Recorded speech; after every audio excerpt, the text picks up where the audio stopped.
إن الحمد لله نحمده ونستعينه ونستغفره ونعوذ بالله من شرور أنفسنا ومن سيئات أعمالنا من يهده الله فلا مضل له ومن يضلل فلا هادي له وأشهد أن لا إله إلا الله وحده لا شريك له وأشهد أن محمدا عبده ورسوله يا أيها الذين آمنوا اتقوا الله حق تقاته ولا تموتن إلا وأنتم مسلمون يا أيها الناس اتقوا ربكم الذي خلقكم من نفس واحدة وخلق منها زوجها وبث منهما رجالا كثيرا ونساء واتقوا الله الذي تساءلون به والأرحام إن الله كان عليكم رقيبا يا أيها الذين آمنوا اتقوا الله وقولوا قولا سديدا يصلح لكم أعمالكم ويغفر لكم ذنوبكم ومن يطع الله ورسوله فقد فاز فوزا عظيما أما بعد فإن خير الحديث كتاب الله وخير الهدي هدي محمد صلى الله عليه وسلم وشر الأمور محدثاتها وكل محدثة بدعة وكل بدعة ضلالة وكل ضلالة في النار. أعوذ بالله من الشيطان الرجيم. بسم الله الرحمن الرحيم. قاف والقرآن المجيد بل عجبوا أن جاءهم منذر منهم فقال الكافرون هذا شيء عجيب أإذا متنا وكنا ترابا ذلك رجع بعيد قد علمنا ما تنقص الأرض منهم وعندنا كتاب حفيظ بل كذبوا بالحق لما جاءهم فهم في أمر مريج أفلم ينظروا إلى السماء فوقهم كيف بنيناها وزيناها وما لها من فروج والأرض مددناها وألقينا فيها رواسي وأنبتنا فيها من كل زوج بهيج تبصرة وذكرى لكل عبد منيب ونزلنا من السماء ماء مباركا فأنبتنا به جنات وحب الحصيد والنخل باسقات لها طلع نضيد رزقا للعباد وأحيينا به بلدة ميتا كذلك الخروج قد كذبت قبلهم قوم نوح وأصحاب الرس وثمود وعاد وفرعون وإخوان لوط وأصحاب الأيكة وقوم تبع كل كذب الرسل فحق وعيد أفعينا بالخلق الأول بل هم في لبس من خلق جديد اللهم صل على محمد وعلى آل محمد كما صليت على إبراهيم وعلى آل إبراهيم إنك حميد مجيد اللهم بارك على محمد وعلى آل محمد كما باركت على إبراهيم وعلى آل إبراهيم إنك حميد مجيد بسم الله الرحمن الرحيم إذا الشمس كورت وإذا النجوم انكدرت وإذا الجبال سيرت دا الله رب العالمين أحكم الحاكمين دا طول بادشاہ دا طول زبردست هاغ رب العالمین سے تمام کائنات خالق و مالک دے هاغ اللہ سے تمام کائنات متصرف و منتظم دے هاغ رب العالمین سے داغی بصفاتو کی و صفت فعال لما يريد دے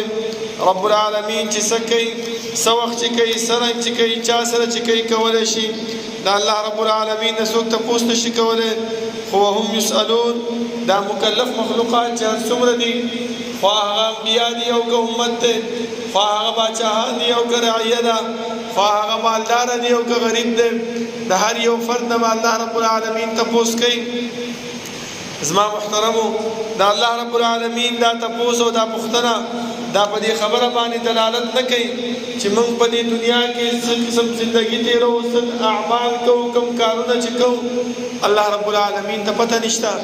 نظم محترمو بلکې الله رب العالمین دا پختنه او دا تپوس ځکه کوي چې سبا موږ د الله رب العالمین مخې ته منکر نشو ځکه د دنیا دا قانون دی چې کله کوم انسان بد عمل کوي جرم کوي نو سم دستی د هغې نه څه کېږي منکر کېږي د دې د وجې نه الله رب العالمین موږ سره کرامن کاتبین مقرر کړي دي او د هغو ډیوټي دا ده چې کم کار کم عمل مونږ کوو کم خبره د خولې نه وباسو که هغه ښه خبرې او که هغه بده خبرې هغه زموږ لیکلی کېږي سبا به الله رب العالمین دې ملایکو ته فرمایي چې راوړه د دې انسان د عمل نامه چې وګورو چې وکتلی شي نو دا انسان به صرف دغه ارمان کوي چې ما لهذا الکتاب لا یغادر صغیرة ولا کبیرة الا احصاها دې عمل نامې له څه چل دی چې نه زما وړه ګناه پرېښې ده او نه غټه ګناه پرېښې ده بلکې ټولې په دې کې اشاره کړې ده د دې د وجې نه زما محترم الله رب العالمین د دې انسان نه تپوس کوي دا الله رب العالمین لکونه او کروڑونه رحمتونه په جناب محمد رسول الله صلی الله علیه وسلم باندې چې هغه موږ ته د الله رب العالمین ذات او صفات د الله رب العالمین اسماء او احکام د الله رب العالمین وحدانیت طریقې راته وښودلې او هغه لارې او هغه طریقې هم راته وښودلې چې په هغې باندې عمل کولو سره موږ د الله رب العالمین رضا او جنت حاصلولی شو او هغه لارې او هغه طریقې هم راته وښودلې چې د هغې نه په اجتناب سره موږ د الله رب العالمین د قهر او د غضب نه بچ کېږو زما محترمو الله رب العالمین چې موږ د دنیا کې پیدا کړي یو نو زموږ د دنیا ته راتګ داسې بیکاره او عبث نه و چې انسانه څه چې د زړه غواړي هغه کوه ستا نه څوک تپوس والا نشته دی نه بلکې الله رب العالمین چې موږ د دنیا ته رالیږلي یو نو څه مقصد دپاره چې د الله رب العالمین دا دومره لوی نظام چلیږي د الله رب العالمین دا دومره لوی کائنات چلیږي نو الله رب العالمین غواړي چې د انسان زما څه وکړي شکریه ادا کړي او د الله شکریه په څه باندې ده رسول الله صلی الله علیه وسلم منځ به یې ډېر کولو صحابه کرامو به تپوس وکړو چې د الله رسوله ستا ته خو الله رب العالمین مخکیني او وروستوني ګناهونه ټول معاف کړي دي بیا ته ولې دومره ودرېږې چې ستا پټلۍ مبارک یې د ډېر د ودرېدو نه وپړسېدلې رسول الله صلی الله علیه وسلم جواب واورئ زما محترم هغه څه ورته وایي زمونږ غوندې نه و چې هغه دا ویله چې بس او کنه الله رب العالمین په ما باندې احسان کړی زه څه کوم زما عبادتونه کوم څه کوم ځان ستړی کوم نه بلکې پیغمبر ورته فرمایي چې افلا اکونو عبدا شکورا ایا زه د الله رب العالمین شکرګزار بنده نشم چې الله ما باندې دومره احسانات کړي دي دومره مهربانیانې کړي دي چې زما ګناهونه یې معاف کړي دي نو د الله شکریه په څه ادا کېږي زما محترمو دا په عبادت باندې دا په منځ باندې ادا کېږي او الله خپله فرمایي چې وما خلقت الجن والانس الا لیعبدون ما انسانان او پیریان نه دي پیدا کړي مګر خپل عبادت دپاره نو دا عبادت او دا بندگی دا د الله رب العالمین شکریه ده اوس کم انسان چې هغه منځله نه راځي مونځ نه کوي مونځ کې سستیا کوي مونځ کې وروستو مخکېوالی کوي مونځ کې چې کوم دی نو ځان ښیي اخوا دې خوا وګوري چې یاره ما ته څوک ګوري او که نه که ګوري خو ډېر په توجه سره مونځ کوي او که نه ګوري بس هسې یو دوه درې ټونګې ووهي او لاړ شي دا ټول زما محترمو داسې شی دی دا د الله رب العالمین هغه شکریه نه ده دا د الله رب العالمین هغه احساناتو باندې شکر ادا کول نه دي زما محترم بلکې د الله شکریه چې شی ده چې څنګه الله رب العالمین موږ ته د رسول الله صلی الله علیه وسلم په ژبه باندې کم وخت ښودلی دی کم ټیم راته ښودلی دی په هغه وخت او په هغه ټیم باندې چې موږ د الله شکریه ادا کړو نو هله به الله رب العالمین ته موږ محبوب یو ځکه تاسو وګورئ علما فرمایي چې الله رب العالمین چې کله کم انسان ته غوسه شي یا الله رب العالمین د کوم انسان نه ناراضه وي نو د هغې نه رزق نه بندوي تاسو وګورئ کافر مشرک د الله نافرمانه څومره ښکلې ګاډو کې ګرځي څومره ښکلې بلډینګان ورسره وي څومره ډېرې پیسې ورسره وي الله دې نه کله نعمت بند نه کړو بلکې الله رب العالمین دې نه څه بندوي دا سجدې توفیق الله رب العالمین نه ورکوي. مونږ دې خپل زړه کې خپل ګریوان کې سوچ وکړو که چېرته زمونږ دا مونځ دا کمزوری وي، زمونږ دا مونځ دې کې سستیا وي، زمونږ دا مونځ په دې کې نه کول وي، نو پوه شه چې رب العالمین زمونږ نه څه دی ناراضه دی. د رب العالمین د رضا کولو کوشش پکار دی. او نن سبا حج موقع تېره شوې ده، کوم حاجیان چې حج ته تللي دي الله رب العالمین د هغو حج قبول کړي او الله رب العالمین ښه بدلې هغو له ورکړي. او دا کم کسانو چې حج نه دی کړی وګورئ الله رب العالمین په موږ باندې څومره رحیم او کریم دی، څومره مهربانه دی. راته یې وفرمایل چې ای انسانه خفه کېږه مه، که چېرته ته حج له لا نړې نو داسې اعمال مونږ د پیغمبر ښودلي دي چې هغه اعمالو په وجه باندې مونږ د دې حج ثواب حاصلولی شو. د دې حج چې کوم اجر دی کوم ثواب دی هغه مونږ خپل زندګۍ کې راوستی شو. هغه څه شی دی زما محترمو؟ رسول الله صلی الله علیه وسلم مونږ ته وفرمایل چې من صلى الغداء في جماعة ثم قعد يذكر الله حتى تطلع الشمس ثم صلى ركعتين كان له اجر حج وعمره. یو انسان سحر منځو کې او سحر مانځنه بعد کینی تر دې پورې چې نور راوخیږي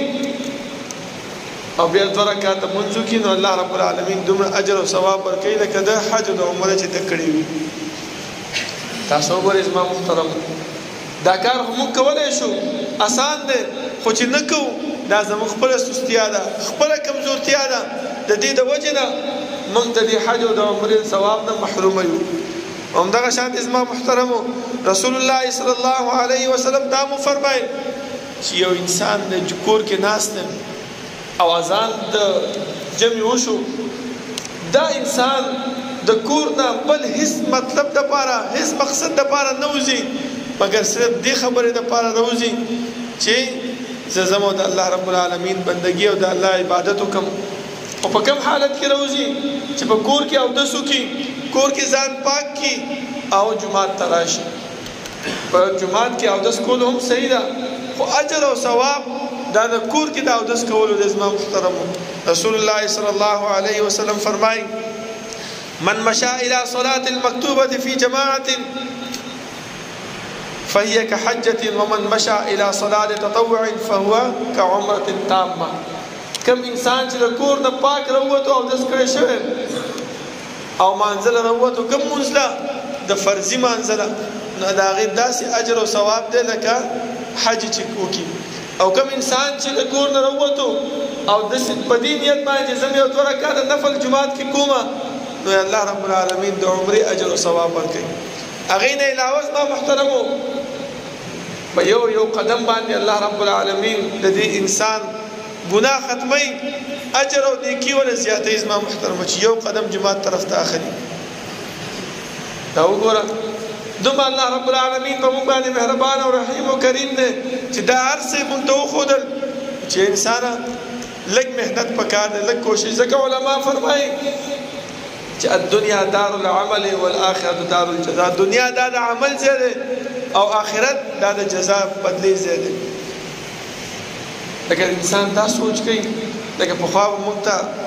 میندو ویلې چې مړه اوس خو ځوانې څه کې دا منځونه او عبادتونه او دا تلاوتونه، او چې کله بوډا شوې کمزوری شوې بیا به جومات ته به لاړ شي او تلاوتونه به مو کړي منځونه به مو کړي. اوس هغې شو عشرت کوه د ژوند نه خوند واخله مزې. نه زما محترم نن سبا دا مرګ دومره اسان شوی دی، دا مرګ دومره حدیث کې راځي رسول الله صلی الله علیه وسلم فرمایي وایي چې انسان ته دا مرګ د خپل د بوټانو دا تسمه نه ده، وایي د دین هم ډېر نږدې شوی دی، خو انسان ته پته نشته دی چې کله په ما باندې مرګ راځي. ځکه که په ګاډي کې ناست دي د مرګ په حالت دی، که په موټر سایکل چلی د مرګ په حالت دی، که دلته ناست یو اوس موږ ته دا پته نشته چې موږ به د دې جومات نه روغ وځو او که ونه وځو. لکه بعضې خلک تاسو وینئ سم دم به نه بیمار نه اسم ده او یې هارټ اټیک به وشو دا وفات شو. دا ولې پیغمبر هغه حدیث دی چې مرګ انسان ته د دې د بوډانو د تسمې نه هم ډېر نږدې دی د ابو داود تسمه څونه نږدې ده زما محترمو د دې نه هم زیات نږدې مرګ ورته ولاړ دی د پکار دا دی زما محترمو چې موږ هغه اعمال وکړو هغه کارونه وکړو چې په هغې باندې الله رب العالمین موږ ته رضا کېږي بل زما محترمو د حج او د عمرې ثواب چې الله رب العالمین کوم عمل باندې موږ له راکړي هغه څه شی دی هغه د مانځه نه بعد اذکار ویل دي موږ کې مصیبت دا دی چې موږ سلام یو امام ګرځي بل موږ وګرځو او سمدستي سنتو ته پاڅېږو ټیک د زما محترمو سنت چا د تللی نه دي د سنتو نه بعد چې کوم اذکار راغلي دي حدیث کې راځي رسول الله صلی الله علیه وسلم یو ورځ د معاذ رضی الله عنه سره روانو او معاذ رضی الله عنه ته فرمایي چې انی احبک فی الله اے معاذ تاسو د الله لپاره محبت کوم درې ځلې دا خبره وکړه حدیث ته متوجه شئ زما محترمو معاذ رضی الله عنه ته وی چې دا الله رسول زه هم تاسو سره محبت کوم پیغمبر ته فرمایي چې زه تاسو ته داسې کلمات وخېما چې زما محبت تاسو سره زیاتېږي هغه څه شی دی وی لا تدع كل صلاة مكتوبة مبرقة ده هیڅ مانځنه بعد فرضي مانځنه بعد کما دعا دغه دعا مبرقة ده چې اللهم اعني على ذكرك وشكرك وحسن عبادتك دې دعا ویلو سره الله رب العالمین د پیغمبر محبت را نصیب کیږي زما محترم او چې موږ څوک دا اذکار نه وایو او سم دستی پاسېږو بل حدیث کې راځي چې کله انسان آیات کرسی د مانځنه بعد وای الله رب العالمین ډایرک جنت ته بوزي د دې او د جنت په منځ کې صرف مرګ حائل دی چې کله دا انسان مړ شي الله یې ډایرک جنت ته څکی بوزي هغې نه موږ محروم کړو ځان همدغه شان زما محترمو 33 کړه سبحان الله 33 کړه الحمدلله 33 کړه الله اکبر او یو ځل لا اله الا الله وحده دا وې پیغمبر فرمایي چې د دې انسان صغیره ګناهونه الله معاف کوي و ان کان مثل زبد البحر اگر که د سمندر د زګ برابر ولې دی سمندر باندې څونه زګ اسما محترم په دې ورکوټي عمل باندې موږ څه کوو موږ سم د سنت ډول دی ټیک ته سنت چرته زینه سنت هم کول پکار دي خدا اذکار اول پوره کو دا هغه نه رسو او دا وګورئ اسما محترم د دې سنت نه رسو د دې مانځه نه رسو من سوایو بسم الله الرحمن الرحیم لا اله الا الله محمد رسول الله څومره ښه الفاظ دي بسم الله څومره ښه الفاظ دي لا اله الا الله څومره ښه الفاظ دي خو په دې باندې دغه ځکه موږ ته اجر او ثواب نه ملاويږي ولې ځکه پیغمبر موږ ته حکم نه دی کړی پیغمبر موږ ته څه ویلي چې کله سلام وګرځي یو ځل به الله اکبر او درې ځل به استغفر الله او بیا به ورسره دا دعا وي چې اللهم انت السلام ومنك السلام تبارکت یا ذل جلال والاکرام دغه دعا چې وې او دا غي نه رسو بیا اللهم اعني على ذكرك وشكرك وحسن عبادتك بیا آیات کرسی بیا د درې دشکې سبحان الله الحمدلله الله اکبر دا وې الله رب العالمین دومره اجر او ثواب ورکړي لکه د حج او د عمرې وکړه ګناهونه هم معاف کیږي محبت د پیغمبر هم ملاويږي د حج او عمرې ثواب هم ملاويږي ځکه حدیث کې راځي وایي چې فقیران خلق را رسول الله صلی الله علیه وسلم د شکایت وکړي دا الله رسوله دا مالدار خلق مونږ په شان دي منځونم کوي مونږ په شان دي چې د ذکر اذکارم کوي مونږ په شان دي هر څه کوي خو زمونږ د هغې فرق څه دی او اوس الله پیسې ورکړی مال یې ورکړی دی ځای په ځای باندې خرچې کوي کله په یتیمانانو باندې کله په جوماتونو کې کله په مدرسو کې کله کم ځای کې کله کم ځای کې او مونږ غریب خلک یې مونږ څه دا نشته دی پیغمبر صلی الله علیه وسلم ورته فرمایي چې آیا زه تاسو ته داسې عمل نه ښیم داسې یو کار نه ښیم داسې یو ذکر درته نه ښیم چې په هغې باندې تاسو وکئ نو د حج او د عمرې اجر او ثواب به ومومئ هغه وایي چې مونږ خو راغلي هم دې دپاره یو داسې یو عمل به ته ونه ښیم چې په هغې باندې تاسو د دې مالدارو خلکو د اجر او د ثواب او د دیو د انفاق فی سبیل الله نه به تاسو مخکې شئ هغه ویل چې ولې نه مونږ خو راغلي هم دې خبرې دپاره یو هغه ویل چې د مانځه نه بعد دا 33 کې سبحان الله 33 کې الحمدلله 33 کې الله اکبر او یو ځل لا اله الا الله دا مپرېږدي دا هر ځل وایي هغه خوشاله شو لاړ چې یو څو ورځې تېرې شوې بیا راغله د پیغمبر صلی الله علیه وسلم خانه چې دا الله رسوله امالداران هم په دې شي باندې پوه شو او خبر شو بیا موږ کې څه فرق پاتې شو پیغمبر وفرمایل چې دا د الله رب العالمین یو مهرباني ده چې ورکړی الله هغو له ورکړی تاسو ته مال نه دی درکړی په دغه ذکر اذکار کوئ دغه نیکي ستاسو دپاره کافي ده نو زما محترمو دا داسې اعمال دي چې ولې موږ د دې نه ځان څه کړو محرومه کړو ولې موږ د دې نه ځان وروسته کړو زما محترمو ولې موږ د دې نه ځان کې سستیا پیدا کړو پکار دا دی چې دغه اعمال موږ وکړو چې الله رب العالمین موږ ته د حج او د عمرې برابر اجر او ثواب راکړي لکه اوس خو نه کېږي چې حج ته لاړ شو اوس خو نه کېږي چې عمرې ته لاړ شو لیکن الله رب العالمین هغه مهرباني دا الله رب العالمین هغه احسان دا الله رب العالمین هغه فضل او رحمت چې په موږ باندې کېږي د هغې اجر او ثواب نه ولې ځان محروم کړو ولې د الله شکریا نه ادا کوو هر وخت کې دا پکار دي زما محترمو چې موږ په خپل ژبه باندې دغه د الله رب العالمین احسان او فضل او د الله دا نعمتونه خپل مخې ته کېږدو چې الله دا نعمت دې را باندې کړی الله دا احسان دې را باندې کړی الله دا مهرباني دې را باندې کړې ده خو ما ستا شکریه کما حقه لکه څنګه چې تا ما ته ویلي دي هغه شانتې مې بیانه کړې نه ده هغه شانتې مې ادا کړې نه ده الله ته ماله د دې ادا کولو توفیق راکړي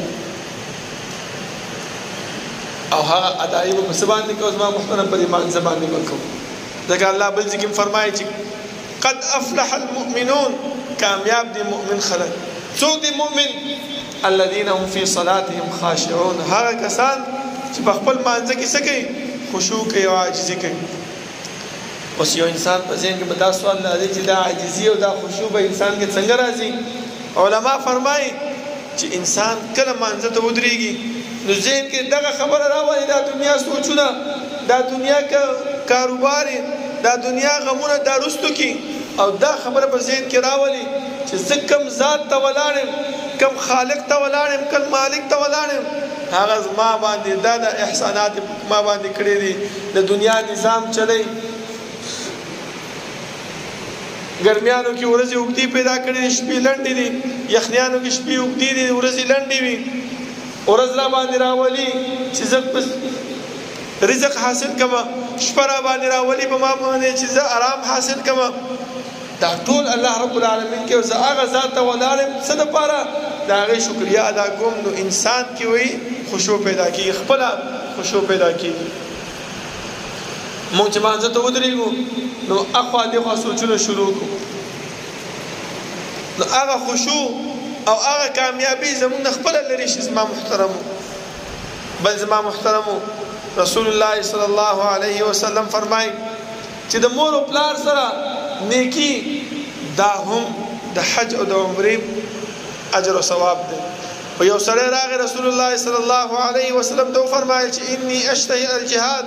ولا اقدر علیه وایي زه د جهاد ډېر شوقمند یم خو قدرت نشم لرلی نو رسول الله صلی الله علیه وسلم وفرمایل چې هل بقا من والدیک احد آیا ستا مور او پلار کې کوم یو کس ژوندی شته نو هغه سړي ورته وویل چې او امي زما مور ژوندی ده نو رسول الله صلی الله علیه وسلم فرمایي چې لاړ شه او د ده سره نیکي وکړه د ده سره ښېګڼې وکړه دغه نیکي او دا ښېګڼه تا دپاره دومره اجر او ثواب درکوي چې د جهاد او د حج او د عمرې اجر او ثواب په برابر باندې د مور او پلار سره نیکي مونږ څه کوو زما محترم مونږ چې لږ غټ شو همدغه پلار چې مونږ دپاره خپل ژوند په تکالیفو کې په مشکلاتو کې تیر کړی دی خو چې کله واده وکړو ذمواري را باندې راشي په خپلو خپو ودرېږو نو بیا دغه پلار او دغه مور مونږ څه کوو د کوره وباسو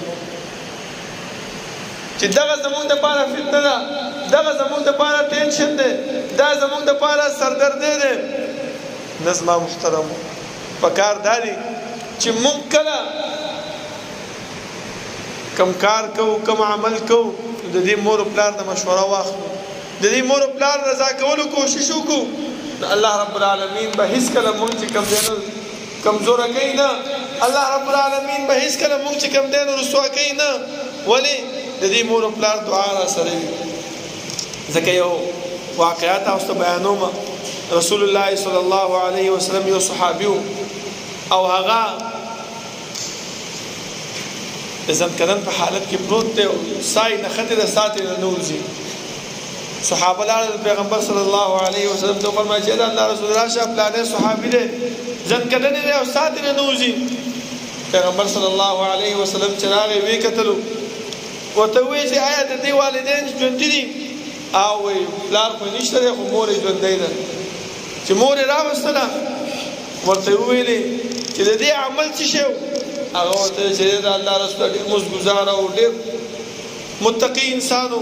خو زما سره چې کوم دی نو د رویه او د سلوک هغه ټیک نه پیغمبر صلی الله علیه وسلم فرمایي چې دغه وجه ده چې الله رب العالمین د دې ځان کدن سخت کړی دی آیت دا معاف کړي چې د دې ساوځي هغه ویل چې نه معاف کوم مور ورته چې نه معاف کوم ځکه زه دومره دردولې ما دومره اسرائیل علی تور کړی دی رسول الله صلی الله علیه وسلم فرمایي چې خد نه معاف کړي وای زه لرګیو راوړې اور بلکې دا اور کې وسوځو مور کله خپل بچي په اور کې سوځیدل باندې ویني کتلې شي نشي کتلې ډاکټر برداشت کولای شي مور سم دستي ویلې چې ما معاف کو بس خیره چې څنګه دا کلمه د خلینو وېستله حدیث کې راځي د دې صحابي نه ساوت لوي نو ګور اسما محترم دا ورکوټه عمل دی ورکوټه کار دی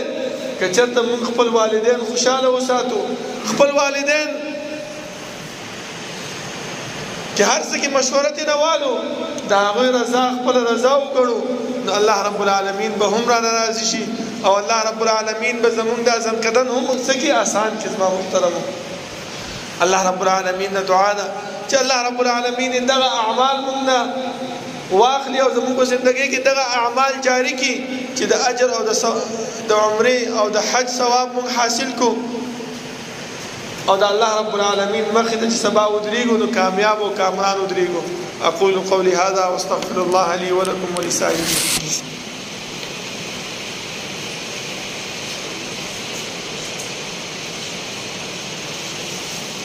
إن الحمد لله نحمده ونستعينه ونستغفره ونعوذ بالله من شرور أنفسنا ومن سيئات أعمالنا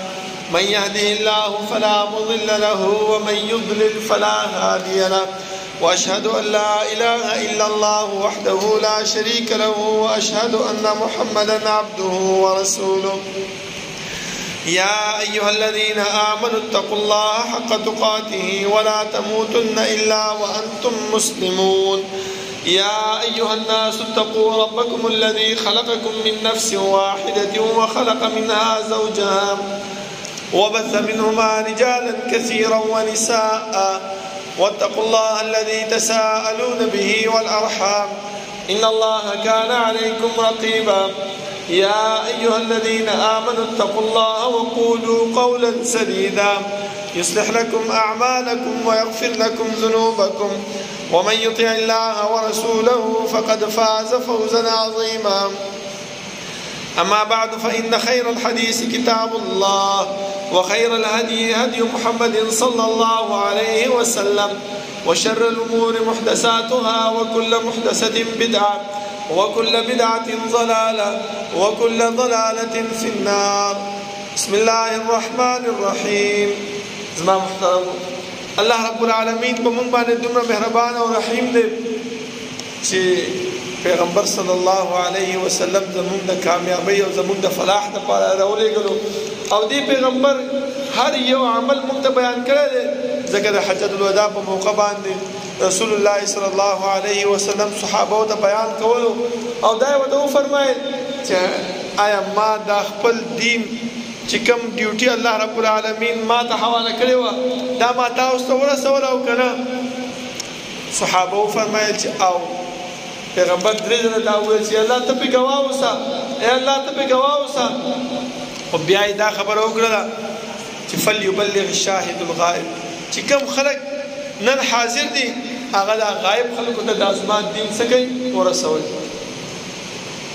نو د قیامت ورځ ما محترمو دا ډېر سخترینه ورځ ده، ډېر د هیبتناکه ورځ ده. او دا نور چې کوم نن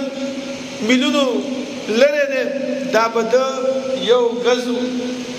په اندازې باندې به نږدې شي. تاسو وګورئ نن دې نور ته موږ نشو ودرېدلی د ګرمۍ د لاسه، ځکه کروړونو او اربونو میلیونو لرې دی موږ نه، چې سبا موږ ته د یو غز په اندازه باندې ودرېږي نو زموږ به څه حالت وي. حدیث کې راځي انسان به د خپلو اعمالو په اندازه باندې د بدو اعمالو په اندازه باندې په خولو کې به ډوب وي. څوک به د پنډۍ پورې وي، څوک به د نامه پورې وي، څوک به د اوږو پورې وي، څوک د چا خولې به د سر نه تېر شوي وي. زما محترمو خو دغه سختۍ کې رسول الله صلی الله علیه وسلم یو اووه کسان موږ ته ښودلي دي چې هغه وخت کې به الله رب العالمین د عرش د ستوري د لاندې وي چې په هغې کې یو کس هغه دی چې ورجل قلبه معلق بالمساجد، هغه انسان چې د هغه زړه جومات پورې تړلی شوی، هر وخت کې دا کوشش کوي چې زه به د الله رب العالمین عبادت ته کله لاړ شم، د الله رب العالمین بندګي به کله کومه. بس یو سړی دی، علما فرمایي چې یو سړی دی کاروباري دی، یو سړی دی مزدور کاره دی، یو محکمه کې یو کارخانه کې مزدور دی. نو د هغې زړه به څنګه چې کوم دی جومات سره لګېدی که هغه خو د هغې څه نه راوځي نو د هغه کار تنخواه ختمیږي، د هغه نوکري ختمیږي. علما فرمایي وایي د دا نه پکار دي چې هر وخت کې دی په زړه کې موجود وي چې یاره د مانځه ټیم ته ګوري، یاره مانځه ټیم خو رانه لاړو، یاره جومات ته به کله ځمه. دغه خبرې او دغه سوچ په ذهن کې راولي. علما فرمایي دا هم داسې دی لکه د جومات سره د ده تعلق موجود وي. دغسې انسان به الله رب العالمین د دغې سختۍ نه هغه څه کوي د قیامت په ورځ باندې خپل د عرش د ستوري د لاندې به ته ځای ورکوي. زما محترمو دا یو داسې اعمال دي، واړه واړه اعمال دي، کمترین اعمال دي. موږ دې د ډېر په سپک نظر سره ګورو، خو د الله رب العالمین په نیز باندې دغه اعمال چې دي ډېر اوچت دي. انسان ته الله رب العالمین جنت نصیب کوي، انسان ته الله رب العالمین د جهنم نه هغه بچ کوي. نو پکار دا دی چې په دې اعمالو باندې موږ کوشش وکړو او د دې اعمالو نه سستیا اختیار نه کړو چې سبا د قیامت په ورځ باندې موږ د الله رب العالمین مخې ته ودرېږو او الله نه تپوس وکړي چې انسانه دا عمل دې کړی ولې دې کړی. موږ به ورته وایو چې الله تا پیغمبر را لېږلی، هغه راته دا بیان کړی دی، تا قرآن کریم را لېږلی، په دې قرآن کریم کې دغه مسائل موجود وو، ځکه مې پرې عمل کړی. نن ستا خواله کامیاب راغلی، دا یو څو ورځې ژوند پاتې دی، د مرګ هېڅ پته نه لګي. زما محترمو هر وخت کې موږ ته پکار دی چې د مرګ په تیارۍ کې اوسېږو. کله هم په موږ باندې اواز به وشي، بیا اعمال هغه ټایم کې نه کېږي. زما محترمو الله رب العالمین د دعا ده چې الله رب العالمین د عمل کولو توفیق راکړي